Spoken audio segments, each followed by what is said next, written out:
I'm Sandy Arnett. On this edition of Commuter Connections, we'll be joined by MDOT MTA Administrator Kevin Quinn for a look at several exciting initiatives and an even larger vision for transit in our region. We'll also introduce you to new bus service coming to the Baltimore area. We've got a few exciting additions to our Marc Train commute and a look at the convenience of transit to the Reginald F. Lewis Museum of African American History and Culture. All on this edition of Commuter Connections.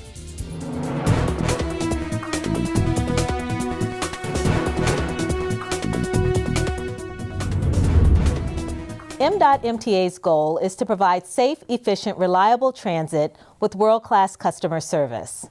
New Administrator Kevin Quinn is at the helm to ensure area transit remains on a path of excellence with a number of exciting plans for 2018. He joins us to talk about these plans and his vision for transit. Welcome back to the show. Hi, Sandy. So you've been MDOT MTA Administrator for a few months now. Is the job what you thought it would be? It's quite a challenge. Every day is a significant challenge, but there's so many great opportunities to improve transit and improve the lives of all of our riders that take all of our services every day. We've got some great opportunities and projects ahead to introduce new technology, some new customer-facing things that we're going to be rolling out in 2018, and a real focus on our employees here at MDOT MTA, whether it's our operators or our mechanics, our train conductors, any of the number of jobs that we have here at our agency. Now, I know a big undertaking for you was launching Baltimore Link. I don't think people really realized all that was involved in making that project launch a success. Tell us a little bit about that. Yeah, that was a big agency coordination effort. We had, it was all hands on deck for quite a long time, from replacing nearly 5,000 bus stop signs. I was talking to our schedule print shop the other day, we printed 1.4 million schedules and got those distributed throughout the region as part of our launch. I mean, that's tremendous. We had to train all of our operators. We had to go out to the public and get comments and also educate the public on this brand new transit system. And so that took every single person at the agency going in the same direction to really accomplish what we did to make Baltimore Link a success. And I know you did solicit a lot of feedback from the public, from the community. How did that play a part in it? We got so many comments. We got thousands of comments leading into Baltimore Link, and that's still a significant focus for us.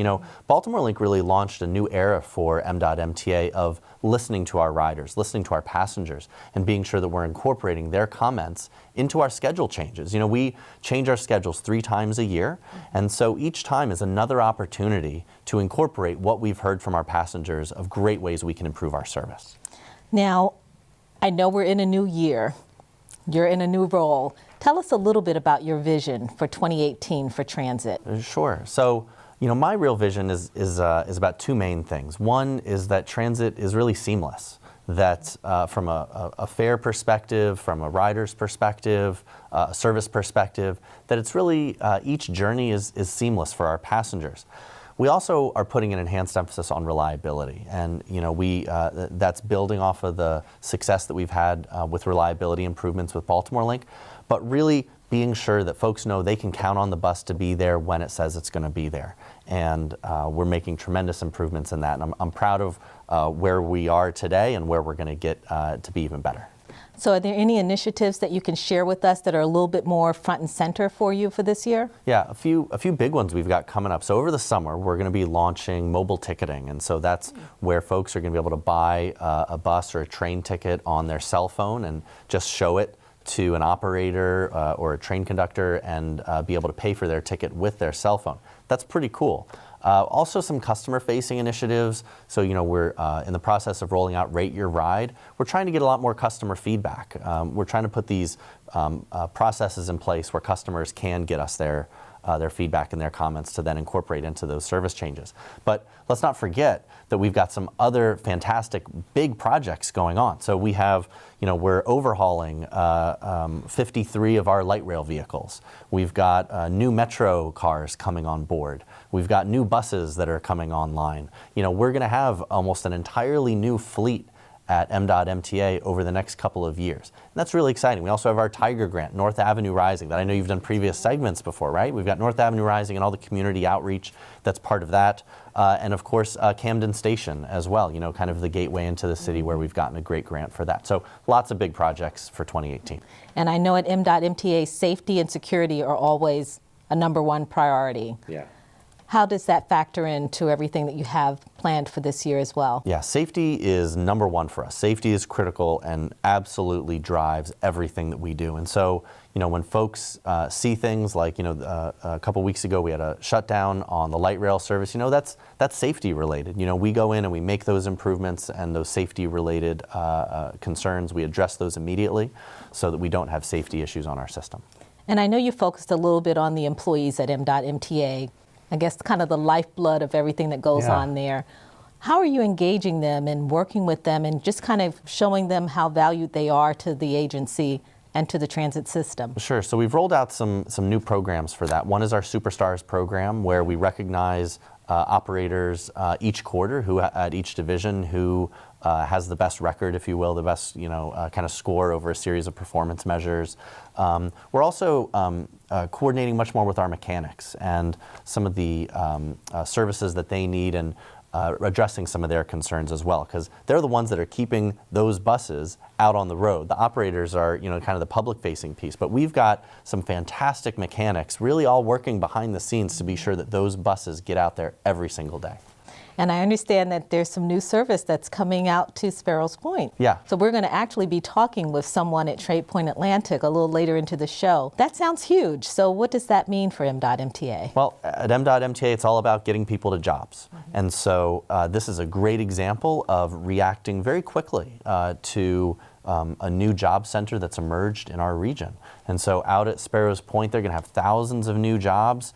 They've got some great employers out there now, and so we're really excited to provide a great new service that folks can count on to get to jobs out at Sparrows Point. Well, Kevin, thanks again for joining us on this show. I wish you continued success in 2018. Thanks, Andy. Coming up, M.MTA is gearing up for an exciting new addition to local bus service in the area. We've got that for you next.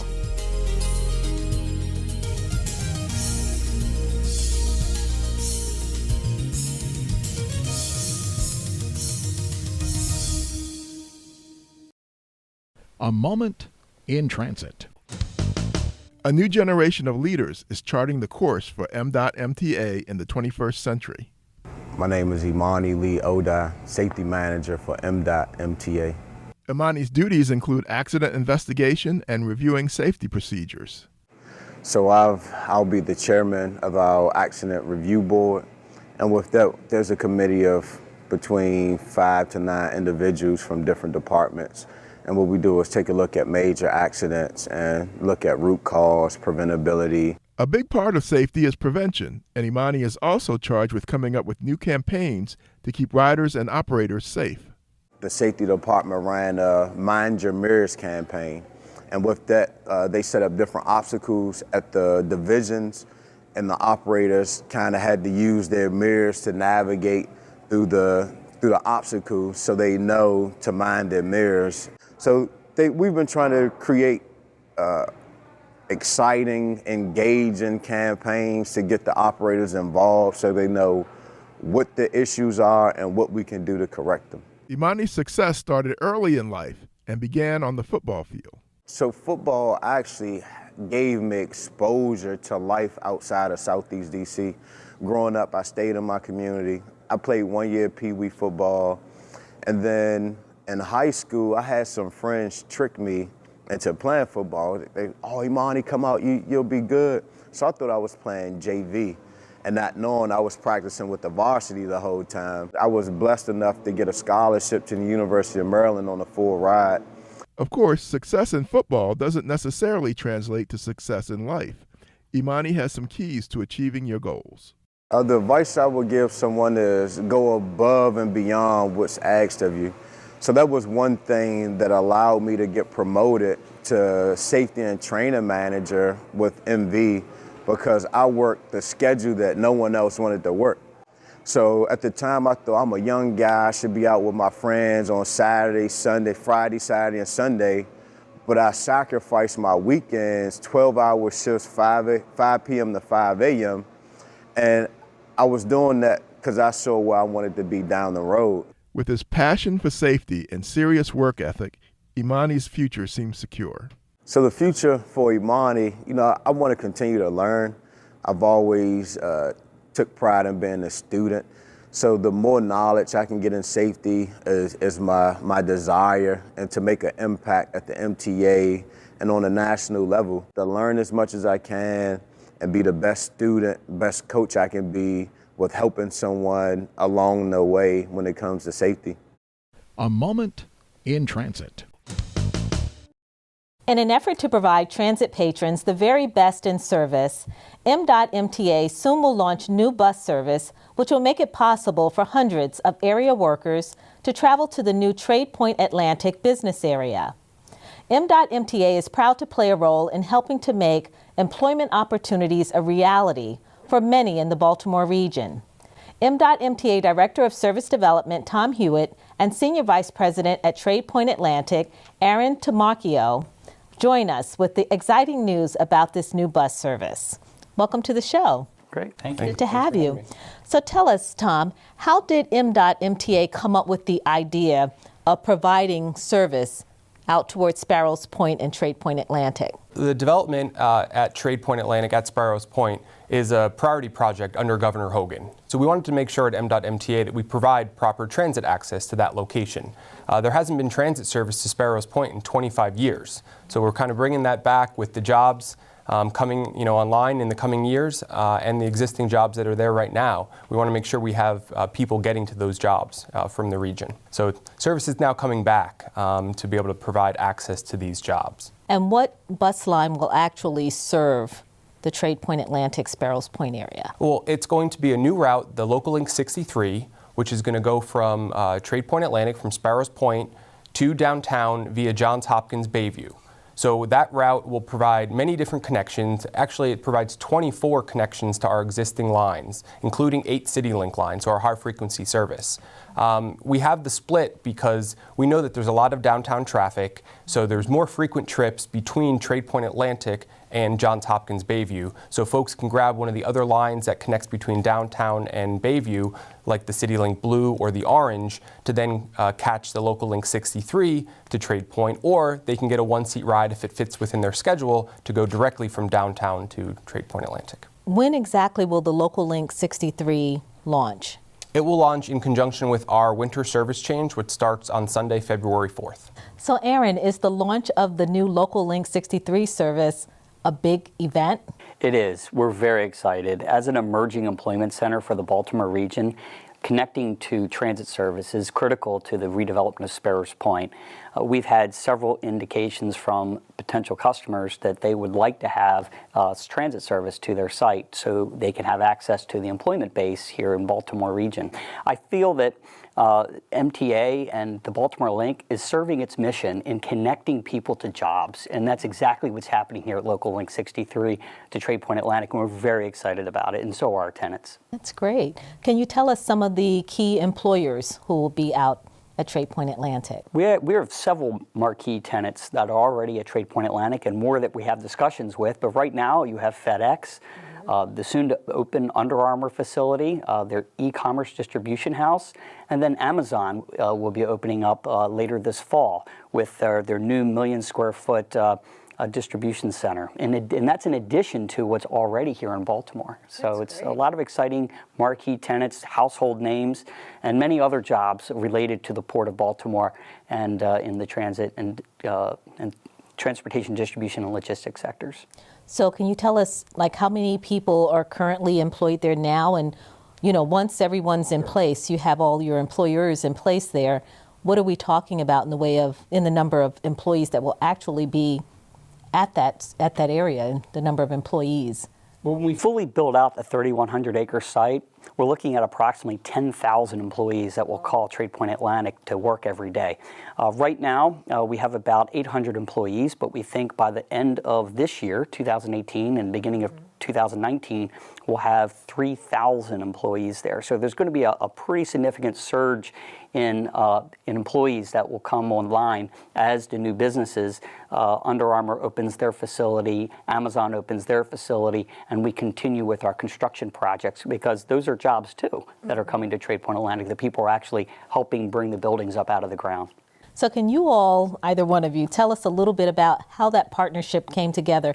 How did you, kind of express the need for transit service, and, what got MDOT/MTA involved? Well, sure. As Tom had mentioned, the fact that this is a very large redevelopment project, bringing online Sparrows Point once again to be a major employment hub, it was a priority for Governor Hogan. And the governor had met with us and asked us what we needed to help make Sparrows Point a reality, and transit connectivity was at the top of our list. And from that point, we had conversations with the secretary and his staff and MTA on how do we actually establish service to Trade Point Atlantic. And MTA has been working directly with our tenants to better understand how their business operations work, and the timings and what is exactly needed to be able to service their needs.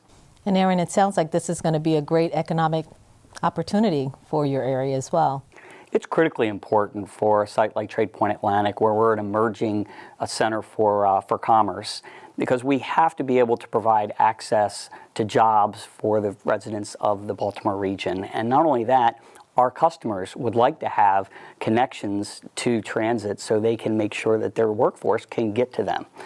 That's typically the second question we're asked when we have a new tenant come into Sparrows Point. They want to know where the workforce is and how they're going to get to us. So the establishment of Local Link 63, I think, fulfills the mission of Baltimore Link to connect people with job opportunities. And Sparrows Point is clearly an emerging job center for the Baltimore region. Well, gentlemen, thank you very much for coming on the show. Congratulations with the new Local Link 63. And I hope everything goes well with Trade Point Atlantic and Sparrows Point and all the jobs that are coming, and getting our people to the job centers.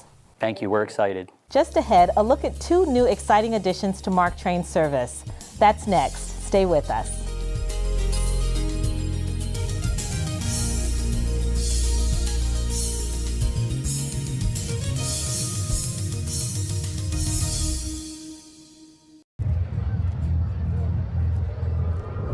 Looking for these? You drive buzzed. It could be one very expensive ride.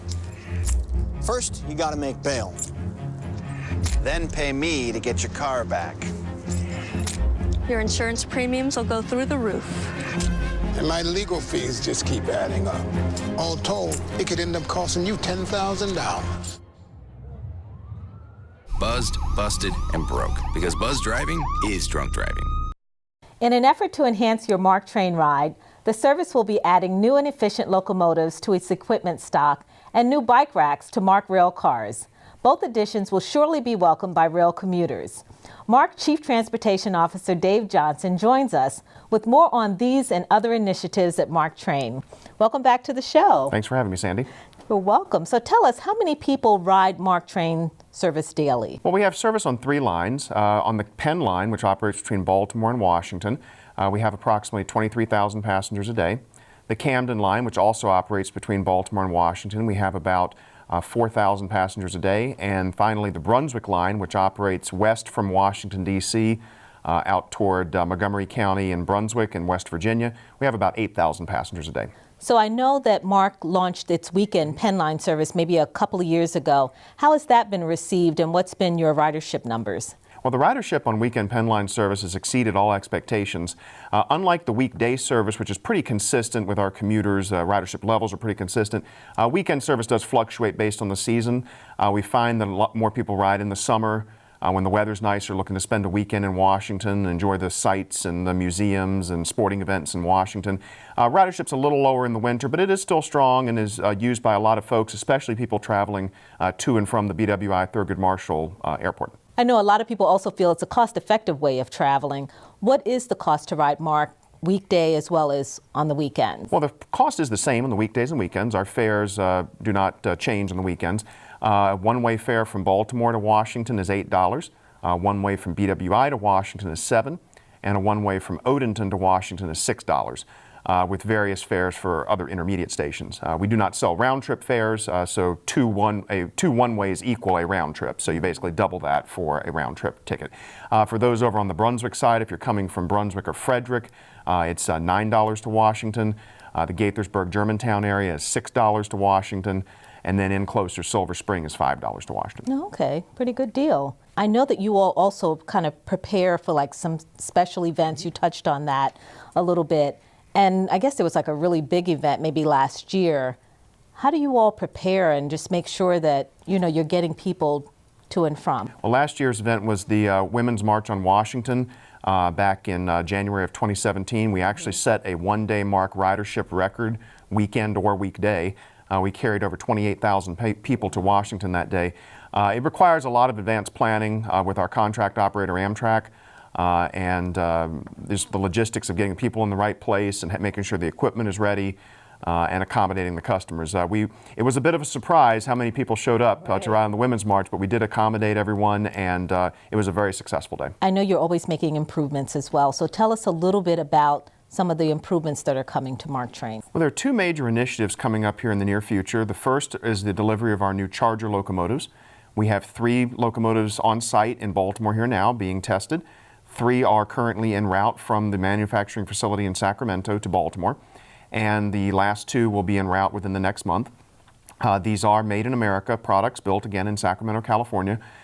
They are EPA Tier 4 compliant, which means they meet the most stringent requirements for emissions and particulate in the atmosphere, so they're very clean.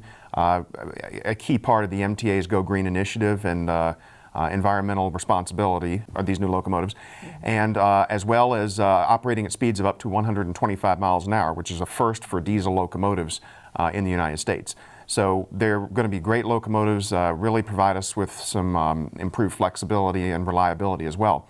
Our second initiative is adding bike racks to the existing weekday Marc Train service in the rail cars that we operate Monday through Friday. Those cars will have bike racks installed in them. They will also come with a special exterior light that will let you know if the bike rack is occupied and if you need to go to the next car or you can use that car. That will allow us to have passengers bring full-size, non-collapsible bicycles onto the weekday service, complementing our existing weekend bike car service, which has been very popular since it was inaugurated several years ago. So there's a MARC Riders Advisory Council to help give input to Marc Train service. Tell us a little bit about that group and how long it's existed. The MARC Riders Advisory Council was formed in 2006 as a result of legislative action by the state legislature to solicit feedback and comment from customers. We meet once a month, usually in Washington, D.C., near Union Station. There are 15 members. Members come from all 3 MARC Train lines and represent all different facets of the service, both longer distance travelers. We have one member that lives in Martinsburg, West Virginia and rides to Washington every day. We also have members that take much shorter trips. We also have some members that are what we call reverse commuters who ride from Washington in the morning and return to Washington in the evening. And finally, we do try to have a diversity in terms of age and what your career is and what you do, and also students as well. We try to have a student on the committee. So if someone wants more information about Marc Train or the MARC Riders Advisory Council, where can they go? If you are interested in joining the MARC Riders Advisory Council, you can visit our website, www.mta.maryland.gov, and click on Marc Train on the left side. There will be a web link there with full information about the council and the application process. There's an online application. You can also go to that same website for information about Marc Train, schedules, fares, and other information you need to know to ride Marc. Okay, great. Thanks again, Dave. I appreciate you coming on. Thanks for having me, Sandy. Coming up next, a look at the Reginald F. Lewis Museum of African American History and Culture. Stay with us.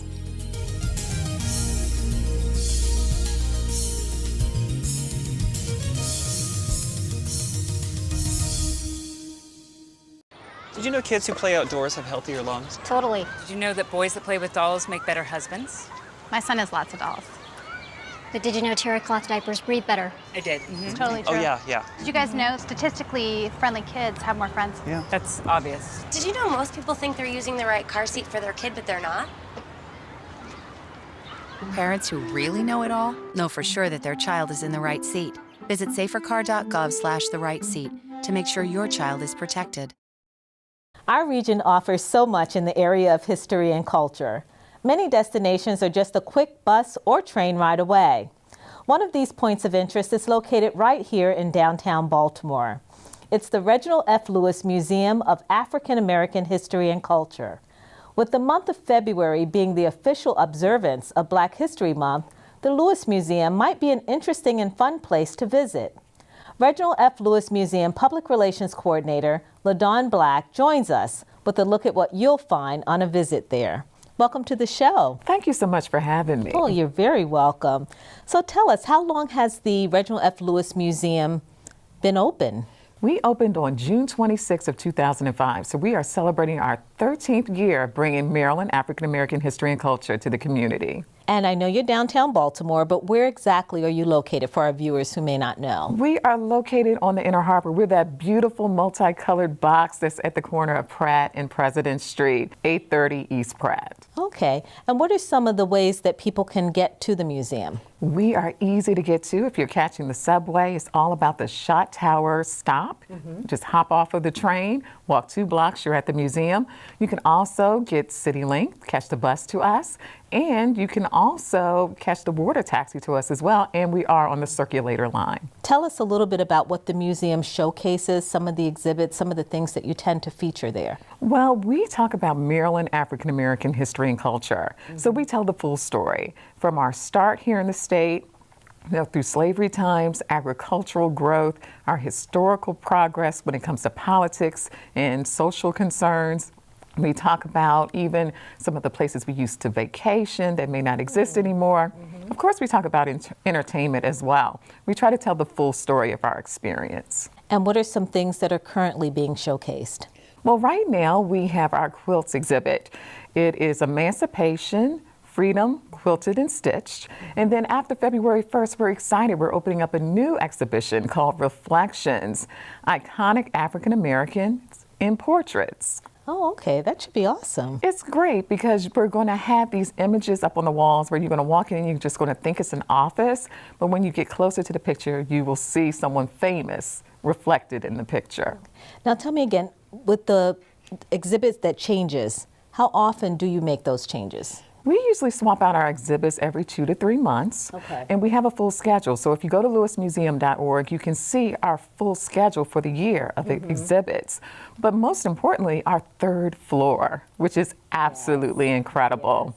Our 3rd floor is our permanent exhibit. It tells the full story of our experience here in the state of Maryland, and it's a great place to bring your kids, and it's a great place to just share your history.